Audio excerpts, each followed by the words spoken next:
안녕하십니까, 정희태입니다. 고물가 고금리로 서민 쓰러지는데 대책 없다. 윤 대통령 사퇴해야 한다.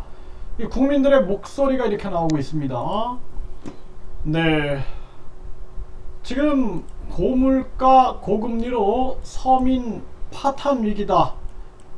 네, 지금 정말 이거는 그냥 하는 소리가 아닙니다. 이거 지금 많은 국민들이 청주지법 도산 사건이 1361건이 접수가 됐다, 이런 얘기를 하고 있어요.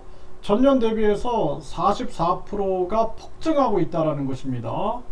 이게 심각한 문제입니다. 그럼에도 불구하고 정부가 지금 관심을 갖지 않고 있는 거예요, 이런 문제에 대해서. 그래서 이 강원도민일보에서도 보면은 고물가 고금리로 서민 쓰러지는데 대책 없다, 윤 대통령 사퇴해야 한다. 정말 이거 거짓말이 아닙니다. 고물가 고금리로 서민들이 쓰러지고 있는 거거든요 지금. 근데 아무런 대책이 없어요. 이 정부가 극단적인 친미 정책, 극단적인 친일 정책을 쓰면서 완전히 이거는 민생 경제를 뒷전에 두고 외면하고 있는 그러한 상황입니다. 이게 심각한 문제가 아닐 수가 없어요.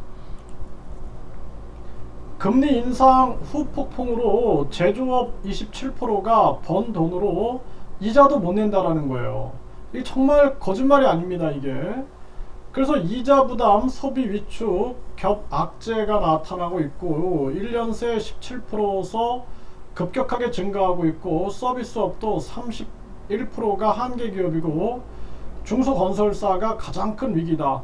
이쯤 되면은 특단의 대책을 써야 되는데 그냥 붕괴되게 방치해 두고 있는 겁니다. 지금 심각한 문제입니다. 금리 인상 후 폭풍에 저축은행 9년 만에 600억 적자가 났다라는 거죠.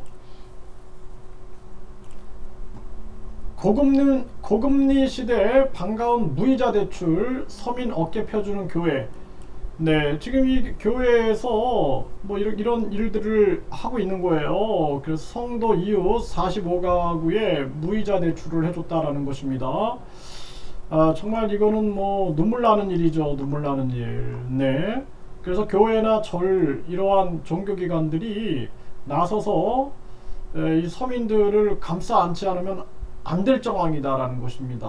그럼에도 지금 정부가 서민들한테 50만원 대출해주면서 15점 뭐 몇 프로니까 약 16%예요. 16% 이자를 받으면서 그것도 줄 세우고, 그리고 아주 그 서민들을 비참하게 만들고 있는 그러한 정황이죠. 심각한 문제가 아닐 수가 없습니다. 네, 이 금리 인상 후 폭풍에 흔들리는 미국 회사채 시장, 미국도 흔들리고 있는 거예요. 그래서 미국이 이 달러 패권에 대한 탐욕, 이 욕망이 4차 산업혁명에 대한 이 욕망들, 그리고 식량뿐만 아니라 모든 공급망을 미국이 차지하겠다라는 이 욕심 탐욕으로 인해서 많은 나라들이 지금 거지가 되고 있고 많은 세계 시민들이 고통을 앓고 있는 것입니다. 미국을 비판해야 되는 거예요. 중국이 잘못할 때는 중국을 비판해야 되는 거고, 북한이 잘못하면 북한을 비판해야 되고, 일본이 잘못하면 일본을 비판해야 되는데, 무작정 극단적인 친미 정책을 쓰는 것은 옳지 않다라는 것입니다. 고금리의 역습, 서민 허리 더 휘어진다라는 거죠. 대한민국은 이 고통을 알아야 되는 겁니다. 그래서 즉각 금리를 인하해야 되는데 이 야당도 이런 얘기를 안 하고 있어요. 야당도. 왜? 서민들이 고통받아야지 정권을 뒤엎을 거다라는 기대를 해서 그런지 당장 금리 내려라라는 얘기를 안 하고 있는 겁니다. 지금 이게 아주 심각한 대한민국의 현실이고, 네, 고금리의 성착취 추심까지 15% 이자에도 신청자는 우르르 몰리고 있다는 것입니다.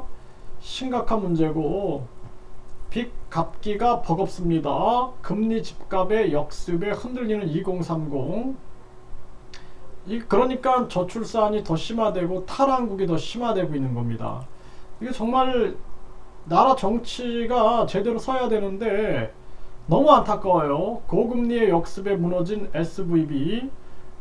그러니까 미국 은행도 무너지는데, 미국은 지금 은행이 무너지고, 그리고 상가, 그러니까 상업용 상가 건물들, 상업용 부동산들이 무너지고 있는데, 한국은 서민들이 다 무너지고 있는 거예요. 은행은 이자 잔치, 현금 부자들은 이자 벼락 맞아가지고 다들 그냥 명품에다가 고급 식사할 때 서민들은 라면 하나를 가지고 한 끼는 건더기, 한 끼는 국물로 버틴다라는 것입니다. 심각한 문제가 아닐 수가 없어요. 현 금융시장 불안정은 고금리의 역습이다. 네. 지금 이 제대로 된 목소리들이 나오는 거예요. 이제 이게 다 모든 게 고금리예요. 고금리. 미국의 탐욕에 의해서, 그리고 한국의 무대책에 의해서 지금 빚어진 문제다라는 거예요.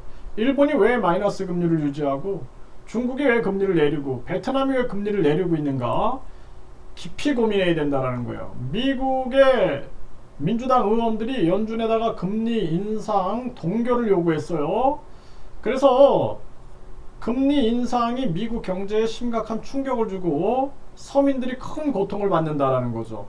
그러니까 이 미국의 이 연준이라는 것 자체가 사기업 은행 연합회라는 것이 굉장히 위험한 겁니다. 이 세 개의 국가들은 논의해서 어떻게 기축통화 국가가 사기업 은행 연합회가 기축통화를 쥐고 흔드냐, 이거 안 된다 해가지고 이거 문제를 제기해야 합니다.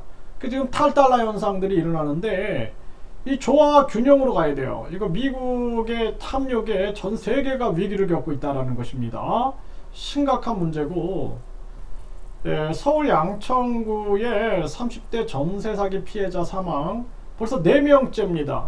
멀쩡한 사람들이 이렇게 죽어나가고 있는 거예요. 그 저출산 문제 심각하다, 고령화 문제 심각하다, 우리나라 뭐 인력이 없다, 이런 얘기 하는데 정작 많은 사람들이 죽어가고 있는 거예요. 죽어가고 있는 거.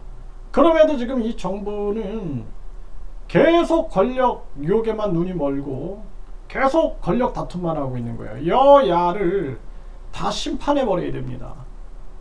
그래서 국민투표 시민발언제, 국회 해상 국민투표제, 그리고 국회의원, 대통령 국민소환제가 반드시 필요하다고 제가 매일매일 외치고 있는 겁니다. 대한민국의 미래가 너무나 암울하고 안타깝고, 그리고 우리나라 국민들이 돈 없고 힘 없고 백 없고 사회적 약자인 서민들이 너무나 불쌍해서 눈물이 납니다. 눈물이. 네, 가슴이 아픕니다.